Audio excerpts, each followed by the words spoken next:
Silakan duduk, pemain keyboard bisa. Oke, nggak masalah berdiri. Oke ya, pelan. Shalom, selamat pagi Bapak Ibu Saudara sekalian. Shalom. Terima kasih untuk Pastor Frankie and Pastor Sutini.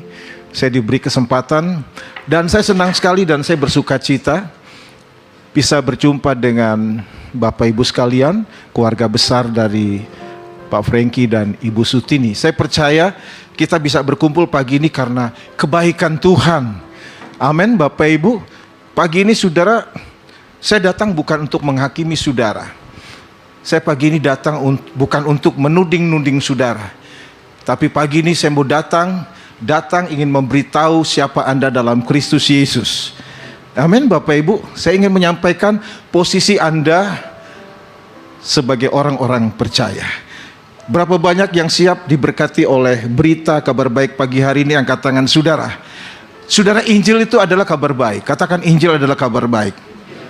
Katakan Injil adalah berita baik. Injil bukan tentang perintah-perintah baik. Ya. Saudara mendengar firman pagi ini bukan untuk mendengar perintah-perintah baik. Tapi saudara setiap minggu datang ke tempat ini untuk mendengar kabar atau berita. Kabar, berita tentang sesuatu yang sudah terjadi. Amin Bapak Ibu. Amin. Oke Bapak Ibu, nanti kepanjangan introduksi saya kalau khotbah, apalagi kalau bicara tentang grace, tentang kasih Tuhan, ya kita bisa bicara sharing sampai jam 4 subuh. Betul ya Pastor Sutini ya. Coba kalau kita bicara tentang pesan-pesan legalisme, baru 10 menit, 15 menit aja udah membosankan. Tapi kabar baik luar biasa. Siap diberkati kabar baik pagi ini? Angkat tangan saudara. Ya, tepuk tangan dulu untuk Tuhan kebaikannya. Roma 2 ayat yang keempat. Bapak Ibu sekalian, sangat berbeda berbicara tentang kekristenan dan agama. Saya mau sampaikan bahwa kekristenan itu bukan agama. Agama tentang sesuatu yang harus engkau perbuat untuk Tuhan. Tapi kekristenan berbicara tentang apa yang Tuhan sudah buat untuk saudara dan saya. Tuhan datang ke dunia ini bukan untuk memberikan satu agama buat saudara. Tapi Tuhan datang ke dunia ini untuk memberikan kehidupannya. Saudara dan saya diselamatkan bukan karena agama. Katakan, saya diselamatkan bukan karena agama. Saya diselamatkan karena Yesus Kristus. Jadi pengajaran apapun yang mengatakan bahwa Yesus bukan Tuhan, Yesus bukan juru selamat, saya mau katakan itu ajaran sesat, itu bidah, itu heresi. Iman kita mengatakan Yesus adalah Tuhan dan juru selamat. Bukan agama yang menyelamatkan saudara, bukan perbuatan moral yang menyelamatkan saudara. Yesus yang menyelamatkan saudara. Bukan perbuatan moral itu nggak penting. Perbuatan moral manusia tidak menghasilkan keselamatan, tapi keselamatan menghasilkan perbuatan-perbuatan baik. Haleluya. Tepuk tangan, mau tepuk tangan aja Bapak Ibu. Roma 2 ayat 4. Oke. Saya mau berbicara pagi ini tentang metanoia. Karena masih banyak orang Kristen nggak paham apa sih itu pertobatan. Jelas ya ayatnya? Oke. Roma 2 ayat yang keempat, bagi Bapak Ibu yang mungkin bisa membaca ayat ini, kita akan baca 2, 3. Maukah engkau menganggap sepi kekayaan kemurahannya, kesabarannya dan kelapangan hatinya? Tidakkah engkau tahu bahwa maksud kemurahan Tuhan ialah untuk menuntut engkau kepada pertobatan? Perhatikan kalimat akhirnya. Dikatakan, tidakkah engkau tahu bahwa maksud kemurahan Tuhan ialah menuntut engkau kepada pertobatan. Ini merupakan pesan perjanjian baru Bapak Ibu. Di mana sih bedanya pesan perjanjian lama dengan pesan perjanjian baru? Pesan perjanjian lama ya di bawah Sinai itu tentang apa yang Anda harus lakukan untuk Tuhan supaya Tuhan lakukan sesuatu untuk umatnya. Tapi pesan Gunung Sion, perjanjian baru, itu tentang apa yang Yesus sudah lakukan bagi saudara dan saya. Katakan amin. Saudara, bukan pertobatan seseorang yang mendatangkan keselamatan. Bukan pertobatan Anda dan saya yang membuat Tuhan sayang sama saudara, yang membuat Tuhan mengasihi saudara. Tapi Alkitab katakan justru kebaikan, kemurahan Tuhan, anugerah Tuhan itu akan menghasilkan pertobatan yang sejati. Ada loh Bapak Ibu pertobatan yang legalisme.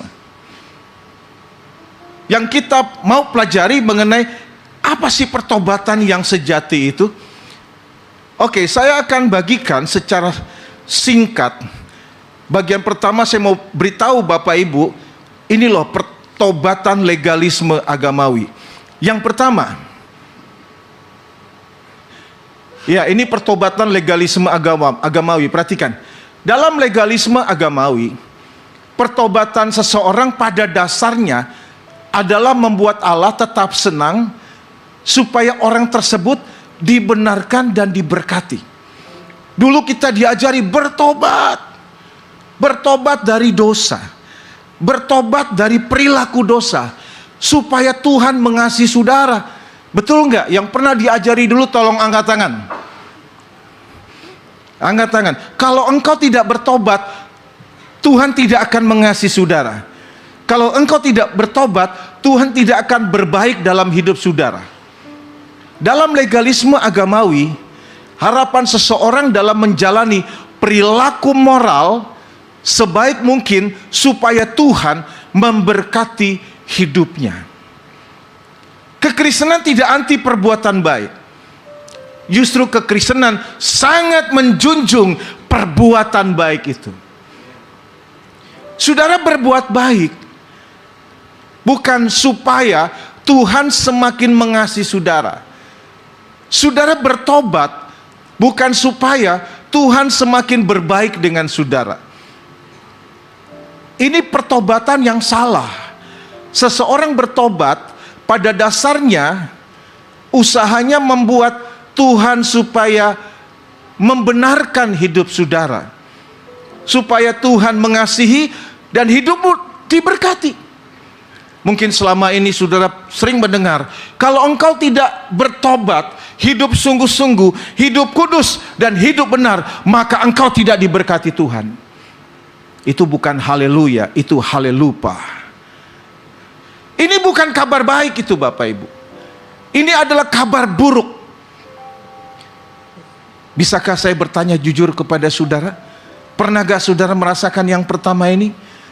Saudara bertobat supaya Tuhan semakin senang dengan saudara, supaya saudara makin dibenarkan Tuhan. Saudara bertobat supaya engkau hidupmu diberkati. Bisakah engkau jujur? Dulu engkau mindset saudara dalam bertobat seperti itu. Silakan angkat tangan. Kalau engkau malu-malu, saya dulu yang angkat tangan. Pendeta dulu yang angkat tangan. Saya dulu begitu. Puji Tuhan. Kalau yang nggak angkat tangan, luar biasa ya Pak Franky ya. Yang kedua, yang kedua. Oke, yang kedua. Silakan slide yang kedua biar cepat. Dalam legalisme agamawi, pertobatan seseorang menyesali dosanya hanya karena konsekuensinya. Betul nggak Bapak Ibu? Saudara bertobat kan supaya menghindari konsekuensinya, betul nggak? Saudara bertobat supaya sudah terhindar dari konsekuensi, supaya Tuhan tidak marah. Saudara bertobat supaya Tuhan tidak murka. Saudara bertobat bukan supaya saudara ya jangan sampai masuk neraka. Ini salah nih. Banyak orang Kristen bahkan di luar sana memahami pertobatan seperti ini. Saya dulu Bapak Ibu, saya yakin kita semua, saat kita bertobat, kita menyesali dosa. Memang kita sesal. Aduh Tuhan, saya orang yang lemah, menyesali dosa. Tapi penyesalan itu Anda bertobat karena Anda takut konsekuensinya. Takut Tuhan marah, takut Tuhan gak sayang saudara, takut Tuhan mengutuk saudara, bahkan takut kalau hidupmu nanti meninggal masuk neraka. Itu yang kedua adalah ciri-ciri pertobatan legalisme. Jujur yang kedua yang dulu seperti itu angkat tangan. Saya dulu yang angkat tangan deh. Haleluya. Yang gak angkat tangan luar biasa sekali. Yang ketiga, Dalam legalisme agamawi, pertobatan seseorang berpusat pada diri sendiri, yang membuat orang tersebut berupaya untuk memperbaiki dosa. Banyak khotbah-khotbah yang saya dengar isinya pesan-pesan yang mengajari saudara untuk berjuang mengatasi dosa, untuk berupaya dengan kekuatan manusiawi saudara untuk memperbaiki dosa. Saya mau katakan, itu bukan Injil yang murni. Dosa tidak bisa diperbaiki dengan upaya-upaya moralisme manusia. Dosa tidak bisa ditangani oleh perbuatan kesalehan manusia sehebat apapun. Yesaya sudah sejak lama menyampaikan kesalehan manusia di luar Kristus adalah apa Bapak Ibu? Kain kotor. Paulus mengatakan kesalehan, perbuatan baik manusia di luar iman Kristus adalah sampah. Dulu kita dihotbahkan seperti ini. Sehingga kita bertobat itu Bapak Ibu, sebetulnya kita ini berpusat kepada diri kita sendiri. Diajarin, kamu harus bertobat. Lalu dikasih 5 langkah untuk hidup bertobat, hidup kudus, 7 langkah untuk hidup berkenan. Betul atau benar gitu khotbahnya dulu? Lalu Anda pulang dari gedung gereja ya pastor ya, lalu Anda coba dapat resep 5 langkah untuk hidup kudus, 7 langkah untuk hidup diperkenan Tuhan. Lalu Senin Sabtu sambil Anda nyanyi, ku berjuang sampai akhirnya. Wow, orang Kristen kadang-kala sok tahu. Lalu lirik lagu itu apa bunyinya? Ditantang Tuhan, kau dapati aku selalu apa? Berani ngomong begitu? Lagu awalnya, sorry ya untuk pengarangnya nih. Ditantang Tuhan, selidiki aku. Coba ngomong pagi ini, Tuhan selidiki aku. Tanpa engkau ngomong, Tuhan bilang, gue udah tahu.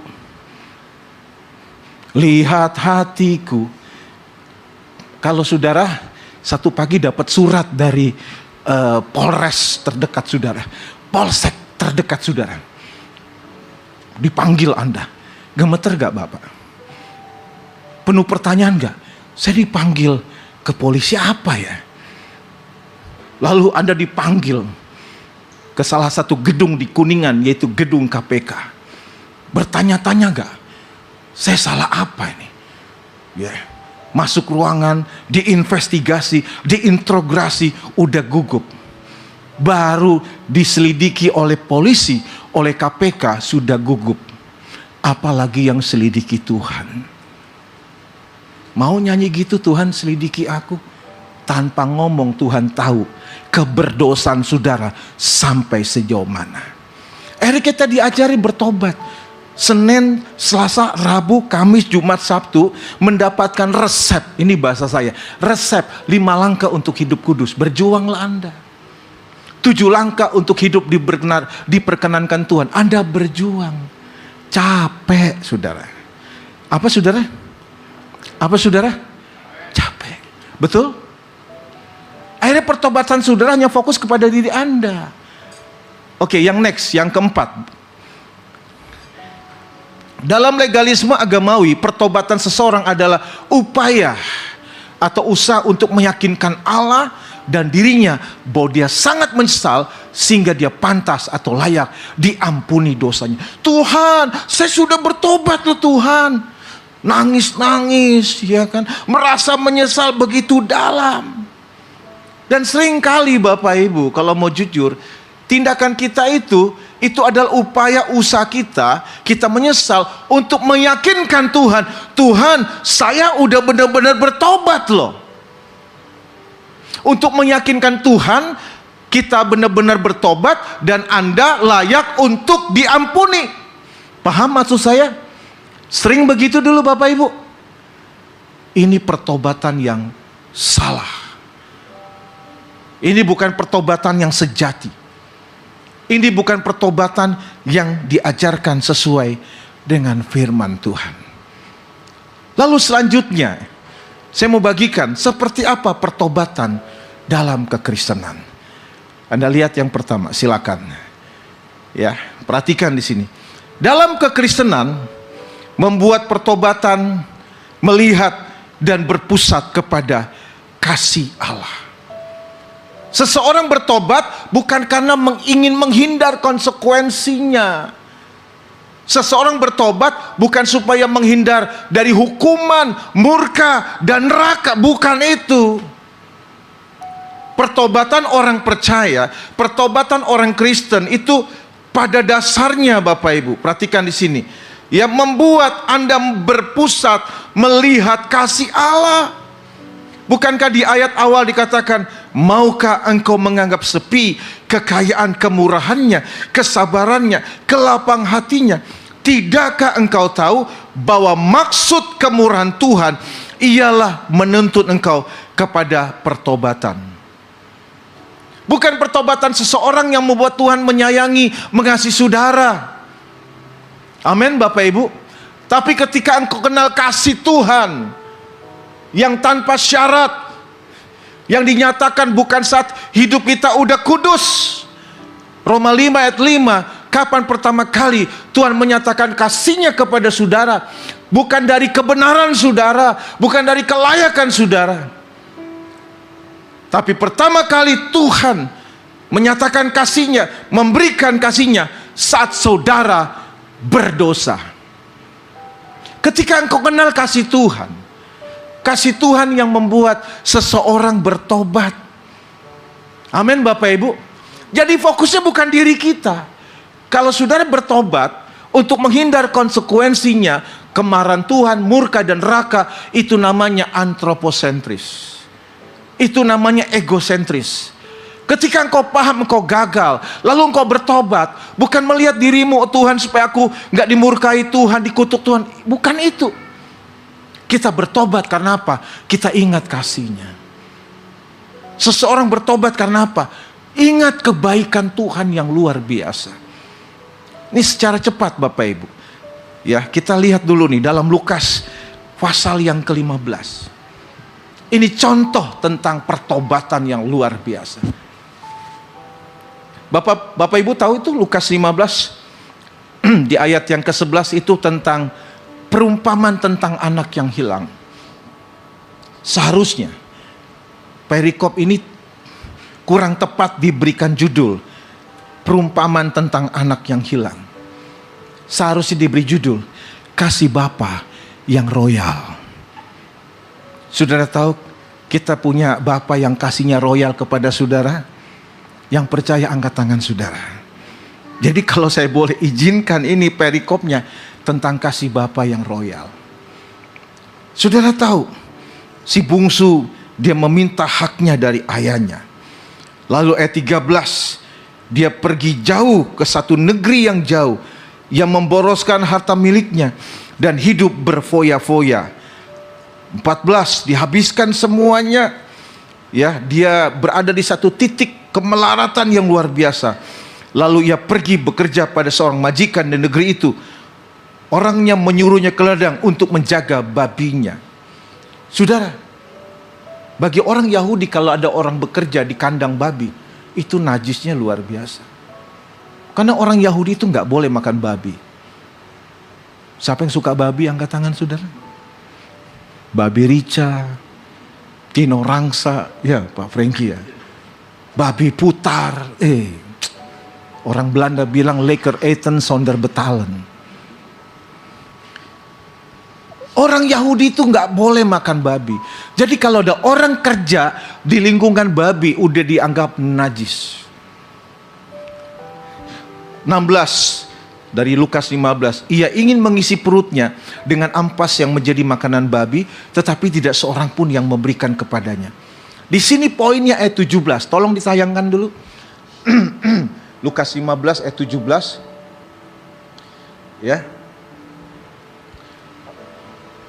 Lukas 15, 17 bisa dibantu. Oke. Lalu ia menyadari keadaannya, katanya, betapa banyaknya orang upahan Bapakku yang berlimpah-limpah makanannya, tetapi aku di sini mati kelaparan. Ketika dia menyadari keadaannya, lalu dia ingat orang-orang upahan yang bekerja Di rumah Bapakku mereka berlimpah-limpah makanannya, gak kelaparan. Sedangkan aku di sini, ya, mati kelaparan. Lalu ayat 19 Bapak Ibu, aku tidak layak disebutkan anak Bapa. Jadikanlah aku sebagai salah seorang upahan Bapa. Saudara, ketika si bungsu berada di titik yang terendah, banyak pengkhotbah legalisme bilang, si ayahnya itu mengampuni, menerima dia kembali ke rumahnya. Karena si bungsu ini pulang, kembali, bertobat, kurang clear. Yang menjadi masalah, apa yang menarik si bungsu itu pulang ke rumah ayahnya, itu poinnya. Pengkhotbah legalisme, lihat, si bapak menerima si bungsu karena dia bertobat, dia kembali pulang ke rumahnya. Kurang komplit. Yang harus disampaikan, apa yang membuat si bungsu itu kembali pulang ke rumah ayahnya. Perhatikan ayat 17 tadi. Ia menyadari keadaannya. Katanya, betapa banyaknya orang upahan Bapakku yang berlimpah-limpah makanannya, tetapi aku di sini mati kelaparan. Kalau saya mau sampaikan secara singkat, ayat 17, si bungsu ini ingat akan kebaikan ayahnya, ingat akan kasih ayahnya terhadap siapa? Orang-orang upahan yang bekerja di rumah ayahnya. Ketika si bungsu ini ingat akan kasih ayahnya itulah yang dia ingat menarik dia pulang kembali ke rumah ayahnya. Lalu menyedihkan saudara di ayat yang ke-19. Coba kita baca ayat 19. 2, 3. Aku tidak layak.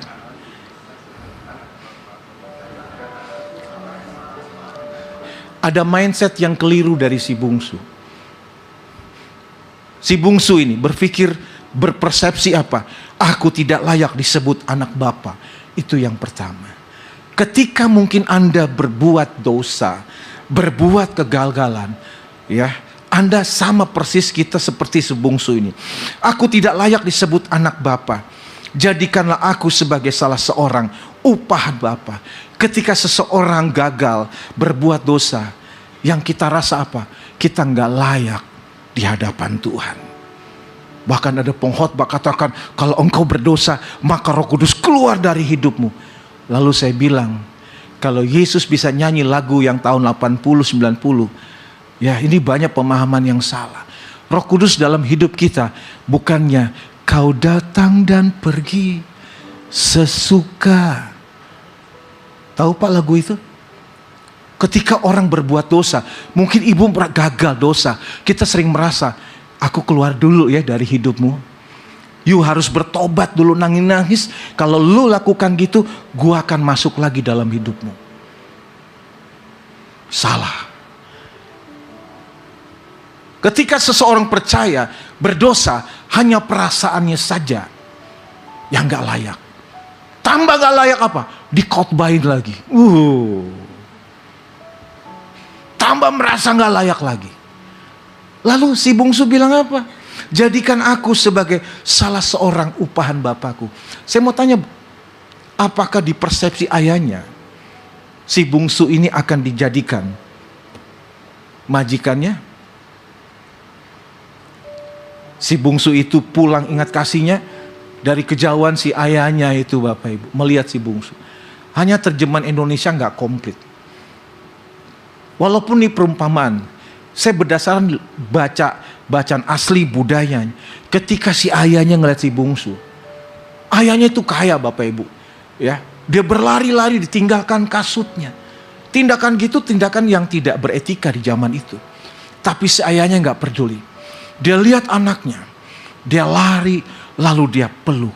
Setelah dipeluk, diapain tuh anaknya?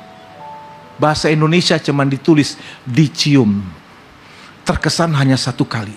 Tapi bahasa aslinya dikatakan, si ayah itu mencium dia berkali-kali.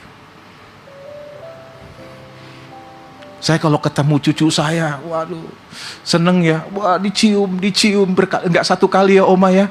Kalau ketemu cucu, apalagi baru datang mungkin dari Amerika, masa sih cuman sekali dicium? Betul kan? Dipeluk, dicium, berkali-kali, tanda apa? Kasih. Itu yang dilakukan si ayahnya kepada si bungsu. Dia nggak tuding, dasar kamu anak yang kurang ajar. Tapi ini bahasa saya. Justru si bungsu ini di-entertain oleh ayahnya. Dipanggil orang upahannya, dikatakan apa? Berikan jubah yang terbaik. Jubahnya kotor karena kerja di kandang babi. Jubah yang terbaik itu tipologi tentang jubah kebenaran Yesus yang dianugerahkan untuk saudara dan saya. Yang percaya tepuk tangan. Lalu diberikan apa? Cincin. Apa itu cincin? Cincin itu lambang otoritas, di mana Yusuf diberikan cincin. Artinya apa? Walaupun kau gagal, kamu tetap punya identitas, otoritas sebagai anakku. Lalu apalagi? Diberikan kasut, sendal, yang membedakan zaman itu antara anak dan hamba. Lihat kakinya. Kalau kakinya pakai sendal, dia anak. Kalau enggak pakai sendal, dia hamba. Lalu si ayahnya suruh apa? Buatlah apa bu? Pesta. Betul? Suruh apa? Dancing. Saya lupa buku saya yang keberapa itu Pak. Waktu saya baca kisah ini, lalu saya mendapat inspiration dari Tuhan. Menulis buku, Grace is the Great Party. Anugerah itu pesta. Sama-sama katakan anugerah adalah pesta. Amin Bapak Ibu. Seharusnya kalau engkau ibadah, pulang wajah tersenyum. Wajah penuh sukacita. Bukan datang udah ada masalah Pak, dituding-tuding tambah berat. Pikul salib, menyangkal diri. Haleluya. Bukan saudara yang pikul salib. Yang pikul salib adalah Yesus Kristus 2023 tahun yang lalu. Tepuk tangan untuk Tuhan. Ya, kita berpesta dan potong lembu tambun. Katakan sama-sama lembu tambun. Pesta. Dulu hanya belum ada mau mere. Dulu belum ada poco-poco, belum ada. Pokoknya pesta. Si sulung dari ladang pulang, dia dengar rame-rame. Lalu dipanggil orang upahan ayahnya. Ada apa itu? Lalu salah satu orang upahan ayah memberitahu, oh adikmu sudah kembali. Dan si sulung tahu, ya ayahnya membuat pesta untuk adiknya. Lalu si sulung dihampiri ayahnya. Apa yang sulung bilang Bapak Ibu? Ada yang tahu? Ayat 28, coba lihat. Lukas 15 ayat 28. Maka marahlah anak sulung itu, dan ia tidak mau masuk. Lalu ayahnya keluar dan berbicara dengan dia. Ayat 29. Ayo kita baca, 23. Tetapi ia menjawab ayahnya, katanya, telah bertahun-tahun aku melayani Bapa dan belum pernah. Hebat gak si sulung ini? Hebat gak? Bertahun-tahun dia melayani ayahnya, gak pernah melanggar. Dia taat. Hebat gak? Belum pernah aku melanggar perintah Bapa. Tetapi kepadaku belum pernah Bapa memberikan seorang anak kambing untuk bersukacita dengan sahabatku. Saudara tahu ini perumpamaan tentang apa? Saya mau tanya, yang terhilang siapa ya di sini? Yang terhilang apa? Yang terhilang apa? Saya mau sampaikan, yang terhilang bukan bungsu, tapi yang terhilang dua-duanya. Si bungsu itu hanya jarak fisikal.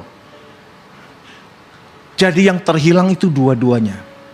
Dari dua-duanya yang paling terhilang itu siapa?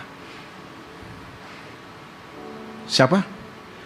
Dari dua-dua yang terhilang, yang paling terhilang si bungsu atau si sulung? Yang jawab si bungsu angkat tangan.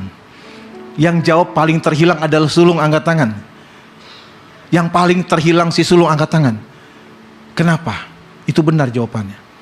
Anda bayangin, si sulung setiap hari satu atap, satu rumah dengan ayahnya. ketemu sama dedinya. Mungkin main catur ya Pak ya.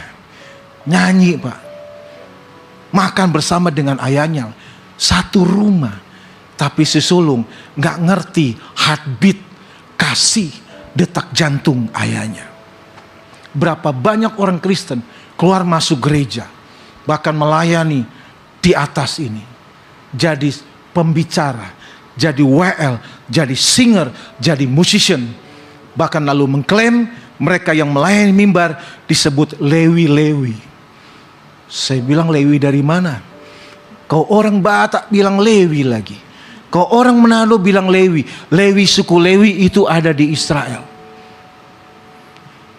Di luarnya begitu sibuk. Begitu, waduh, luar biasa sekali.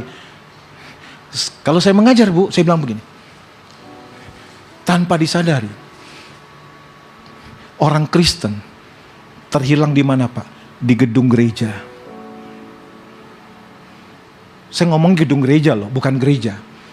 Gereja adalah saudara dan saya. Amin. Gereja bukanlah gedungnya. Gereja itu siapa? Saudara. Tapi orang Kristen hilangnya bisa di gedung gereja. Sudah jangan pikir apa. Oh, orang yang sudah ada di nightclub, ya tempat-tempat gemerlap malam, tempat prostitusi, itu yang terhilang. Iblis sedang mengincar bukan orang-orang yang ada di tempat sana. Alkitab bilang iblis menyamar sebagai malaikat terang. Sebagai apa? Sebagai apa? Dia masuk dalam gereja. Jangan pikir tempat perjudian. Iblis bilang itu mah udah gue kuasai. Dia masuk dalam gereja menyusup sebagai malaikat terang menyesatkan orang percaya. Petrus bilang apa? Beware, berjaga-jagalah. Si iblis berkeliling seperti apa? Berkeliling seperti apa? Kenapa enggak seperti serigala?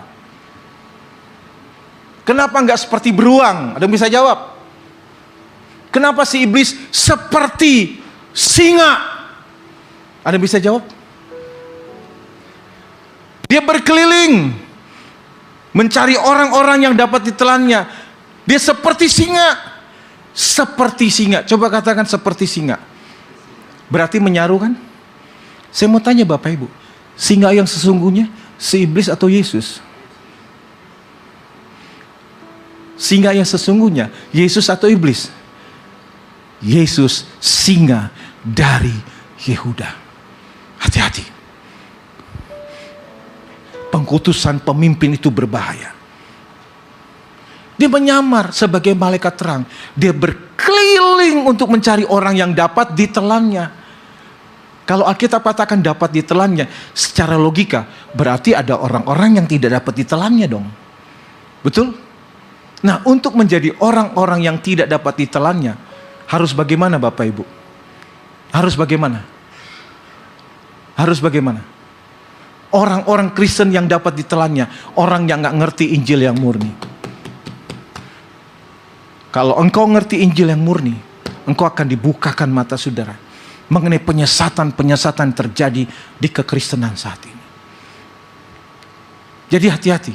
Orang Kristen bisa terhilang di gedung gereja loh Bapak Ibu. Si sulung ada di dalam rumah sama ayahnya. Tapi si sulung gak ngerti hati kebaikan ayahnya. Betul Bapak Ibu? Saya dulu salah satunya Pak. Saya mengembalakan sejak 94 di Bandung. Bertobat kurang lebih 89. Mulai ikut Bible School 91, 92. 97 lulus STH pertama Bu dari Harvest International Theological Seminary. Saya aktif melayani. Minggu setiap pagi sampai malam. Senin saya buat program di dalam gereja saya supaya saya merasa gereja kami ada gereja bertumbuh. Tuhan bilang salah. Saya melayani dengan melayani Tuhan. Tapi jujur, saya nggak ngerti hatinya Tuhan. Tapi saya bersyukur, sekitar 10-11 tahun yang lalu, Roh Kudus mengubah paradigma saya.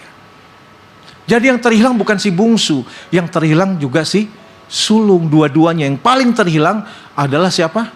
Si sulung. Lalu apa yang terjadi saudara? Cepat saja. Ya. Ayat 29 yang masalahnya begini.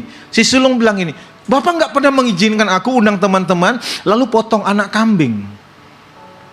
Saya mau tanya, hati bapaknya anak lembu, tambun atau anak kambing? Ayo, si bungsu pulang, disuruh orang-orangnya potong apa? Bukan potong RW ya Pak ya. Potong apa? Lembu tambun. Jadi di mindset ayahnya itu lembu tambun. Tapi di mindset si sulung apa? Lembu tambun atau kambing. Saya nggak usah bahas kambing itu tipologi tentang siapa. Lalu perhatikan ayat 31. Kita baca sama-sama. Ayat 31. Kita baca 2, 3.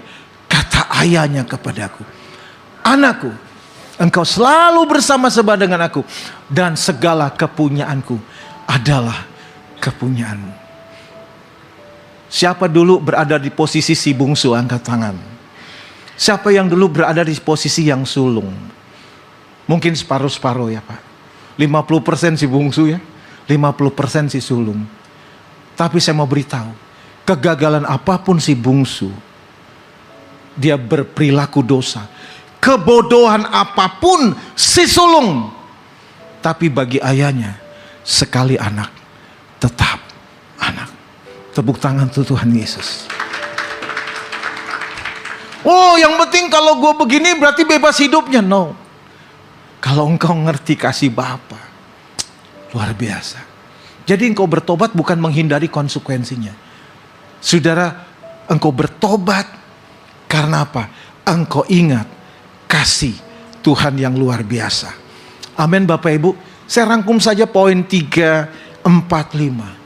Pertobatan sejati tidak membuat Anda jadi introspeksi, jadi antroposentris. Tapi pertobatan sejati mengarahkan mata pandangan Anda kepada Yesus. Ibrani 12 ayat 2. Looking unto Jesus, the author and finisher of our faith.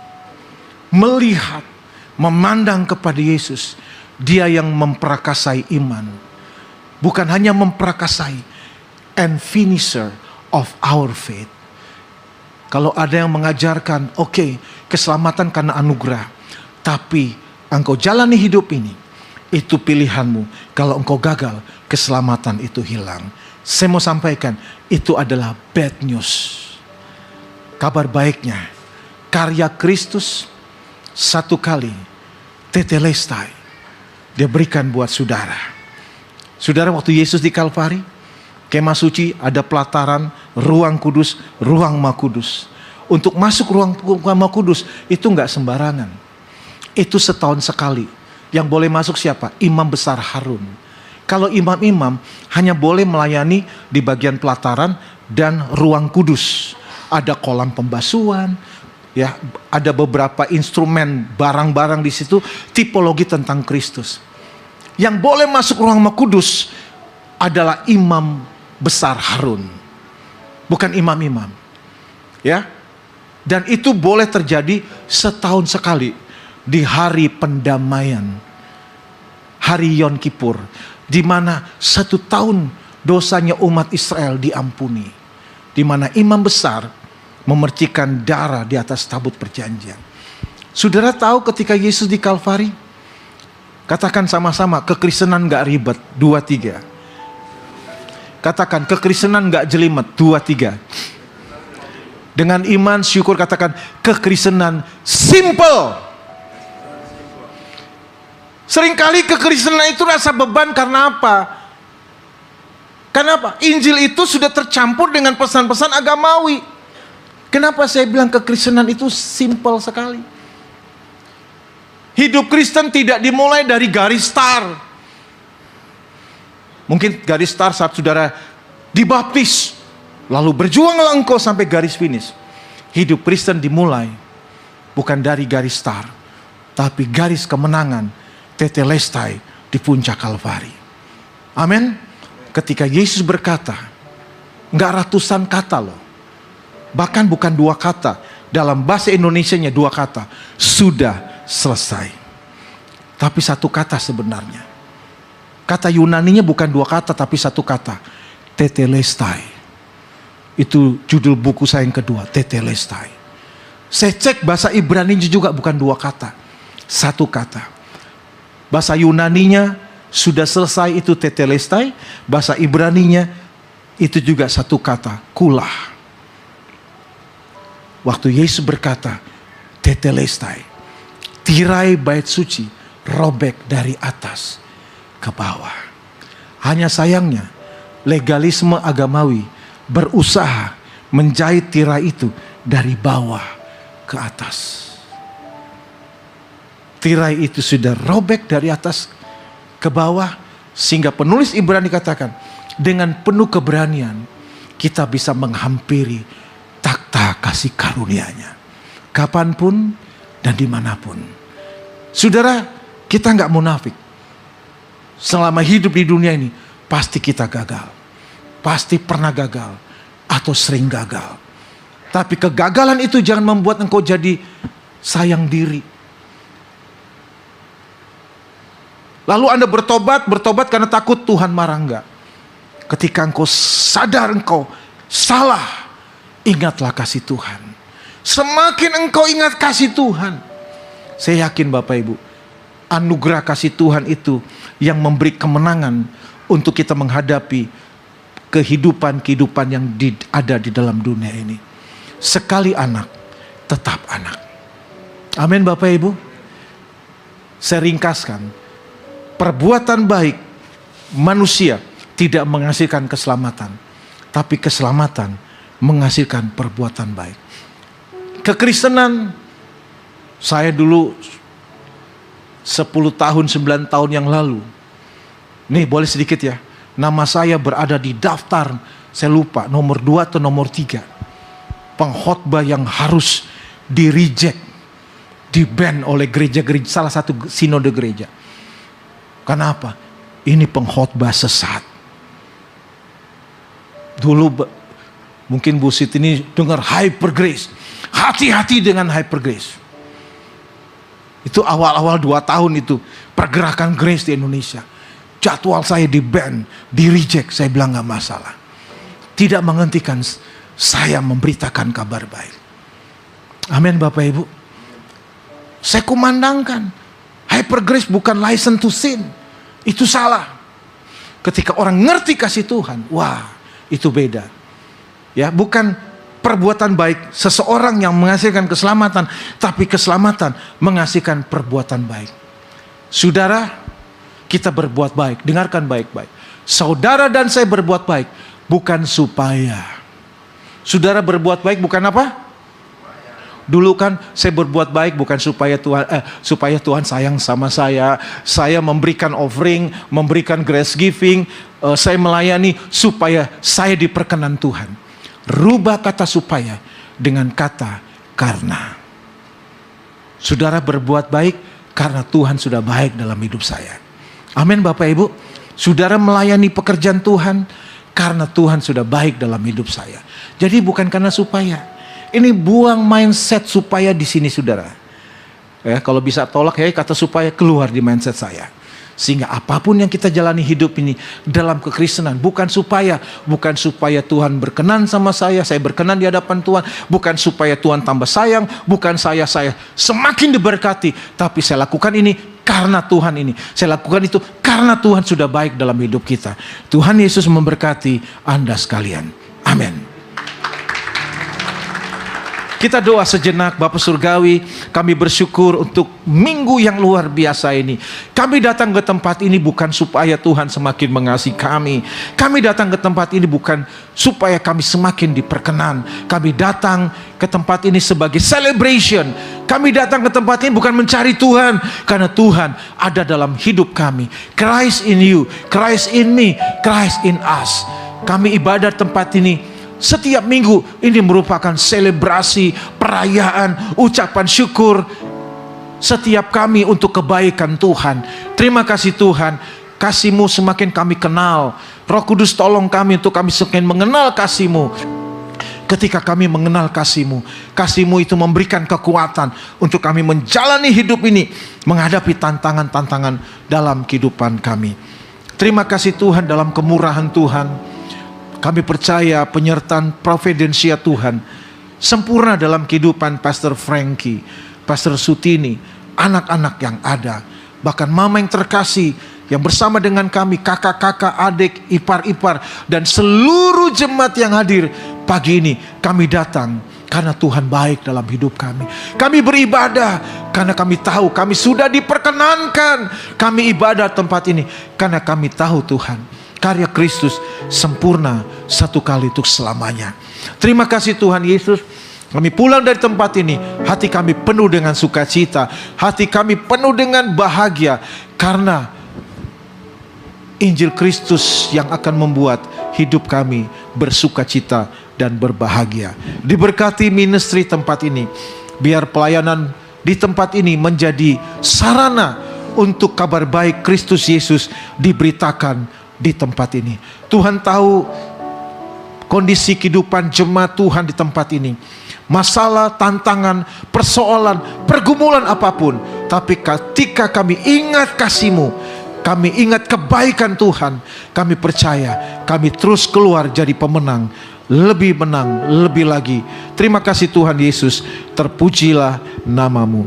Dalam nama Tuhan Yesus, kita yang sudah diberkati oleh kabar baik, bersyukur, berdoa, bersama-sama berkata, amin. Tepuk tangan untuk Tuhan Yesus.